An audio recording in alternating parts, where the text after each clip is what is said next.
ప్రభుత్వం తరపున కాంట్రాక్టులకు రావాల్సిన బిల్లులు ఇప్పటివరకు చెల్లించడం లేదని గత 2.5 సంవత్సరాలు గడిచినా కూడా మా పైన పక్షపాత వైఖరి వహిస్తున్నారు. జేబుల నుంచి కూడా డబ్బులు పెట్టి మేము కాంట్రాక్ట్ పనులు చేస్తే ఇప్పటివరకు కూడా ప్రభుత్వం స్పందిస్తలేదని చెప్తున్నారు. అట్లాగే బీసీ డిక్లరేషన్లో కూడా 42% కాంట్రాక్టర్లకు కూడా వాళ్ళ కాంట్రాక్టర్ వచ్చే విధంగా కృషి చేస్తామని చెప్పేసి కూడా కాంగ్రెస్ పార్టీ మేనిఫెస్టోలో పెట్టింది. సీఎం రేవంత్ రెడ్డి కూడా కామారెడ్డి డిక్లరేషన్లో వీళ్ళకి హామీ ఇవ్వడం జరిగింది. వాళ్ళ న్యాయమైన కోరికలు హామీలు ఏవైతే ఉందో వాటిని నెరవేర్చుకోవడానికి ఈరోజు ధర్నా చౌక్లో కాంట్రాక్టర్లందరూ బీసీ కాంట్రాక్టర్లందరూ ధర్నాకు జరిగారు. వాళ్ళతో అడిగి తెలుసుకున్నాం. సార్ చెప్పండి, మీకు గవర్నమెంట్ ఎట్లాంటి హామీ ఇచ్చింది ఇప్పటివరకు? మీకు ఎన్ని బిల్లులు రావాల్సి ఉన్నాయి? మాకు ఒక దాదాపు 1500 కోట్ల బిల్స్ రావాలి. గవర్నమెంట్ ఎప్పుడు 3 నెలలు 4 నెలలు దాటింది. ఇప్పటికీ రోజు ఇవాళ రేపు అంటున్నారు. మరి ఇంతవరకు రిలీజ్ చేయలేము. మరి ఈ ఏప్రిల్లో రిలీజ్ చేశారని మేము ఆశిస్తున్నాము. గవర్నమెంట్ వచ్చినాక మాకు తీరని అన్యాయం జరుగుతుంది. ఈ రెగ్యులర్ అడ్మినిస్ట్రేషన్ కరెక్ట్ లేదు. జిహెచ్ఎంసీలో అడ్మినిస్ట్రేషన్ మొత్తం కుప్పకూలింది. ఎందుకంటే బైఫర్కేషన్ అయినాక మన సెటరేట్ అవ్వలేదు. ఇంకా మరి ఎంత టైం తీసుకుంటో తెలియదు. దీన్ని బట్టి మేమైతే గవర్నమెంట్ని ఆశిస్తున్నాం. మరి తొందరగా క్లియర్ చేస్తారని ఆశిస్తున్నాం. దీన్ని బట్టి అంటే ఇప్పుడు ఎంతమంది ఏ కాంట్రాక్టర్లు ఇక్కడ మీకు ధర్నా చేస్తున్నారు? ఇక్కడ తెలంగాణ రాష్ట్రానికి సంబంధించిన అన్ని డిపార్ట్మెంట్లు, జిహెచ్ఎంసీ, హెచ్ఎండిఏ, ఇరిగేషన్, పిఆర్కి సంబంధించిన ఎస్ఎన్డిపి, ఇక్కడ ఉన్న బీసీ కాంట్రాక్టర్లు అందరం కూడా మా టెండర్ నోటీసులలో మాకు తగినంత రిజర్వేషన్ కావాలని చెప్పి ఈ ధర్నా అనేది నిర్వహిస్తున్నాం. ఈ రిజర్వేషన్ అమలు కావడం వల్ల ఎంతోమంది నిరుద్యోగులకు కూడా ఒక ఉపాధి మార్గం అనేది దొరుకుతుంది. కాబట్టి బీసీలు కూడా మేము కాంట్రాక్టర్లలో కూడా 80% కాంట్రాక్టర్లం బీసీలమే ఉన్నాము. మేము చిన్న చితక వర్కులు చేసుకుంటున్నాము. ఈ రిజర్వేషన్ వస్తే మరీ పెద్ద వర్కులకు కానీ క్లాస్ 1 కాంట్రాక్టర్లు అయ్యే అవకాశాలు ఉన్నాయి. కాబట్టి ఈ జీవో కోసము గత 7 సంవత్సరాల నుంచి మేము ఫైట్ చేస్తాం. అంటే మీకు గవర్నమెంట్ వచ్చిన తర్వాత 42% కాంట్రాక్టర్లకు కూడా మేము కాంట్రాక్ట్ ఇస్తామని చెప్పి కూడా సీఎం రేవంత్ రెడ్డి హామీ ఇచ్చాడు. కాంగ్రెస్ ఎలక్షన్కి ముందు 2023లో కామారెడ్డి డిక్లరేషన్లో కూడా మా బీసీ కాంట్రాక్టర్ అసోసియేషన్ తరఫున అప్పుడున్న రేవంత్ రెడ్డి గారిని మరియు మహేష్ గౌడ్ గారిని మరియు శ్రీధర్ బాబు గారిని కలిసి కామారెడ్డి డిక్లరేషన్లో 3వ పాయింట్ మెయింటెనెన్స్ కాంట్రాక్టర్లు, సివిల్ కాంట్రాక్టర్ రిజర్వేషన్ ఇవ్వాలని కూడా కామారెడ్డి డిక్లరేషన్లో మేము పెట్టించడం జరిగింది. కానీ ప్రభుత్వం ఏర్పడి ఇన్ని సంవత్సరాలు అవుతున్నా కానీ కూడా ఇంకా ఇంప్లిమెంటేషన్ అనేది జరగడం లేదు.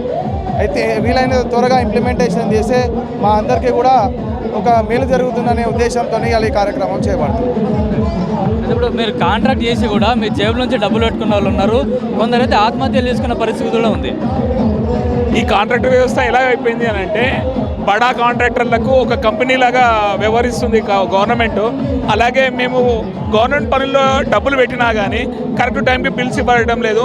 మినిమం 6 నెలలు, అది కూడా ట్రెడ్స్లో ఇస్తారు. ట్రెడ్స్లో ఏ విధంగా ఇస్తారు అని అంటే మినిమం వాళ్ళ పర్సంటేజ్ కట్ చేసేసుకొని మాకు డబ్బులు ఇవ్వడం జరుగుతుంది. ఆ రకంగా మేము మోసపోతున్నాము. ఈ రకంగా కూడా మేము మోసపోతున్నాము. సో అన్ని రకాలుగా మా చిన్న కాంట్రాక్టర్లను ఈయన అణిచివేయడం వల్ల ఇప్పటికీ 5,000 మంది కాంట్రాక్టర్లు ఉండే, అందులో మినిమం 2,500 మంది కాంట్రాక్టర్లు ఈ సంబంధించిన కాంట్రాక్టులన్నీ వదిలిపెట్టేసి వాళ్ళు వెళ్ళిపోవడం జరిగింది. మిగతా వాళ్ళు కూడా దయాదాక్షణల మీద, గవర్నమెంట్ దయాదాక్షణల మీద బతుకుతున్నాము. సో వాళ్ళు ఎప్పుడు డబ్బులు ఇస్తే అప్పుడు తీసుకోవాలా, అంతకుమించి వేరే ఏ మార్గం మాకు లేదు. సో దాని గురించి మేము ఈ పోరాటాన్ని చేస్తున్నాము. ఈ పోరాటానికి తీన్మార్ మల్లన్న గారి సపోర్ట్ ఉంది కాబట్టి సో ఆయన త్రూ గవర్నమెంట్కి మా వాయిస్ వినిపిస్తున్నాము.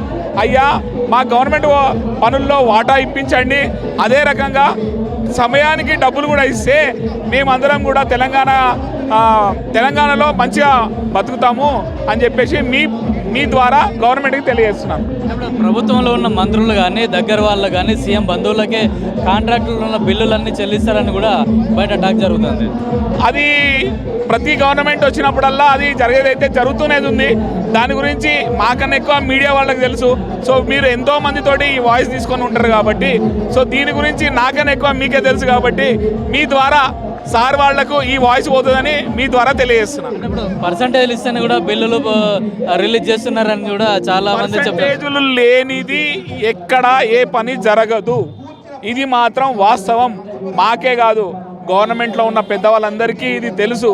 కానీ ఆ వ్యవస్థని మాపు చేయడానికి గవర్నమెంట్ కూడా ప్రయత్నాలు చేయట్లేదని కాదు. ఏ రకంగా అంటే విజిలెన్స్ అని, ఏసీబీ అని అది చేస్తుంది. కానీ అది ఎప్పుడు అంటే కంప్లీట్ అవుతుంది అనేది తెలియదు. కానీ అది లేనిది మాత్రం ముందుకు వెళ్ళలేకపోతున్నాయి మా బిల్స్ అయితే. అంటే ఇప్పుడు మీరు ప్రభుత్వాన్ని ఏం డిమాండ్ చేస్తారు? మేము ప్రభుత్వాన్ని ఏం డిమాండ్ చేస్తున్నామంటే అవినీతి లేని ప్రభుత్వం, అవినీతి లేని కాంట్రాక్టర్లను తయారు చేయండి, అవినీతి లేని ప్రభుత్వ అధికారులను తయారు చేయండి. సో దాని గురించి మా తరఫున మీకు ఏం సహకారం కావాలన్నా కానీ మేము ఇవ్వడానికి రెడీగా ఉన్నామని తెలియజేస్తున్నాం.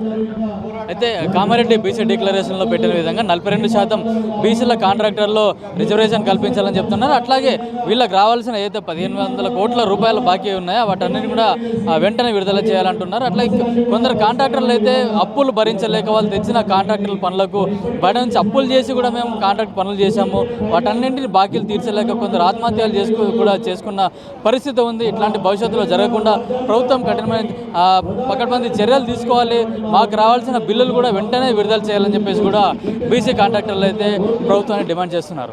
కెమెరామెన్ మధుతో కిరణ్ కుమార్, పల్లవి టీవీ, ధర్నా చౌక్, హైదరాబాద్. బీసీ కాంట్రాక్టర్లకు మద్దతుగా జై స్వరాజ్ పార్టీ అధ్యక్షుడు కాసాని శ్రీనివాస్ కూడా మద్దతు ఇస్తున్నారు.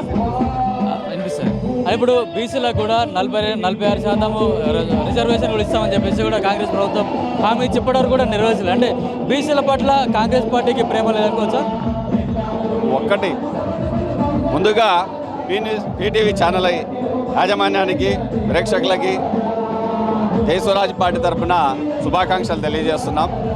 ఈ కాంగ్రెస్ ప్రభుత్వం అంటేనే లేదు, రేవంత్ రెడ్డి అంటేనే మోసాల ప్రభుత్వంగా మారిపోయింది. ఎన్నికల ముందు ఓట్లు వేసుకోవడం కోసం అండి సబ్బండ వర్గాలు, మహిళలు అయితేమి, యువజనులు అయితేమి, విద్యార్థులు అయితేమి, బీసీలు అయితేమి మేము అధికారంలో వచ్చిన మరుక్షణమే నెరవేరుస్తామని చెప్పి అనేక వాగ్దానాలు ఇచ్చి ఏ ఒక్కటి ఇంత మటుకు అమలు చేసింది లేదు. చేస్తున్నామని చెప్తున్నారు కానీ గ్రౌండ్ లెవెల్లో అది వర్కౌట్ కావట్లేదు. ఉదాహరణకి కామారెడ్డి డిక్లరేషన్లో బీసీలకి కాంట్రాక్ట్లో 42% రిజర్వేషన్లు ఇస్తానని చెప్పి 3వ బడ్జెట్ పెట్టినా కానీ 3 పైసలు కూడా కాంట్రాక్టులకు రిజర్వేషన్లు ఇవ్వలేదు. కాబట్టి ఇక్కడ తక్షణమే ఈ బడ్జెట్లోనే ఇప్పటి నుంచే ప్రత్యేక జీవో తీసుకొచ్చైనా కాంట్రాక్టులకి గ్రామ స్థాయి దగ్గర నుంచి రాష్ట్ర స్థాయి వరకు ఉన్నటువంటి ప్రతి కాంట్రాక్టులో బీసీలకు 42% రిజర్వేషన్లు కల్పించాలనే డిమాండ్ తోటి ఈరోజు బీసీ గర్జన, కాంట్రాక్టుల గర్జన ఇక్కడ జరుగుతోంది. అంటే వాళ్ళకి సంబంధించిన మంత్రులకు సంబంధించిన వాళ్ళు కానీ అగ్రవర్ణాలకు సంబంధించి అంటే సోకాల్ రెడ్డి కాంట్రాక్టర్లు వాళ్ళందరికీ కూడా బిల్లులు శాంక్షన్ చేస్తున్నారు. బీసీల వరకు వచ్చే వరకు కూడా మమ్మల్ని పట్ల చిన్న చూపు చూస్తున్నారు కానీ చాలామంది కాంట్రాక్టర్లు చెప్తున్నారు. 100% ఇది జరుగుతున్నది. అదే ఎక్కడైతే ఇప్పుడు రేవంత్ రెడ్డి పరిపాలన సాగుతుంది, కొన్ని గత ప్రభుత్వంలో వచ్చినటువంటి రెవెన్యూ దానికి డబలు రెవెన్యూ వస్తూనే ఉంది. రెవెన్యూ ఎక్కడ ఆగలే. ప్రతి సంవత్సరము రెవెన్యూ పెరుగుతూనే ఉంటుంది, తగ్గదు.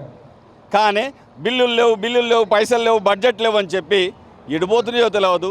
అన్నీ వంది మాగాదులకు, ఆయన బంధువులకు, ఆయన స్నేహితులకు, ఆయన అనుయాయులకి, వాళ్ళ పార్టీ కార్యకర్తలకి, అంటే పార్టీ నాయకులకి, సోకాళ్ళు మీరు ఎవరైతే చెప్పిన రెడ్డిలు, ఈ సమాజంలో ఓసీలుగా ఉన్నటువంటి వాళ్ళ బిల్లులన్నీ ఆగట్లేదు. బీసీల బిల్లులు మాత్రం దాదాపు 3 నుంచి 4.5 సంవత్సరాలుగా, గత ప్రభుత్వంలో 2 ఏళ్ళుగా రాలేదు, ఈయన వచ్చి 3 ఏళ్ళు అవుతుంది, ఒక బిల్లులు రావటం లేదు. వాళ్ళు పెట్టిన పెట్టుబడులు తడిసి మోపడై ఆత్మహత్యలు చేసుకుంటున్నారు. ఇది దుర్మార్గం కాదా రేవంత్ రెడ్డి? 60% పైగా ఉన్నటువంటి జనాభా ఉత్పత్తి చేసినటువంటి ఉత్పత్తుల మీద ఈ బడ్జెట్ తయారైంది. 3,24,000 కోట్ల రూపాయల బడ్జెట్లో వాళ్ళది 60%. నువ్వు ఇచ్చిందంతా 3వ సంవత్సరం బడ్జెట్ పెట్టినావు. నీవు మోసానికి ప్రతీక రేవంత్ రెడ్డి. ఏ ఒక్కటి నెరవేర్చలేదు. బీసీలకు 42% రిజర్వేషన్లు స్థానిక సంస్థలు ఇస్తానన్నాడు, అది నెరవేరలేదు. మహిళలకి 2,500 రూపాయలు ప్రతి నెల బడ్జెట్ వాళ్ళ అకౌంట్లో ఇస్తానన్నాడు, అది చేయలేదు. విద్యార్థులకు, నిరుద్యోగులకి అధికారంలోకి వచ్చిన మరుక్షణమే 2 లక్షల ఉద్యోగాలు భర్తీ చేస్తామన్నాడు. ఈరోజు కూడా ఆయనగా 2 ఉద్యోగాలు ఇవ్వలేదు. విద్యార్థులకు ఫీజు రియంబర్స్మెంట్ ఎగ్గొట్టే పనిలో ఉన్నాడు. కాబట్టి రేవంత్ రెడ్డి అంటేనే మోసానికి ప్రతీకగా రేవంత్ రెడ్డి పరిపాలన సాగుతుంది. కాబట్టి తెలంగాణ ప్రజలు చాలు అనే రోజు దగ్గరకు వచ్చింది, పోరాటానికి దగ్గరకు వచ్చింది. కాబట్టి తక్షణమే బీసీల రిజర్వేషన్లలో, అంటే కాంట్రాక్టులలో 42% రిజర్వేషన్లు కల్పిస్తూ జీవో దేవాలని డిమాండ్ చేస్తున్నాం.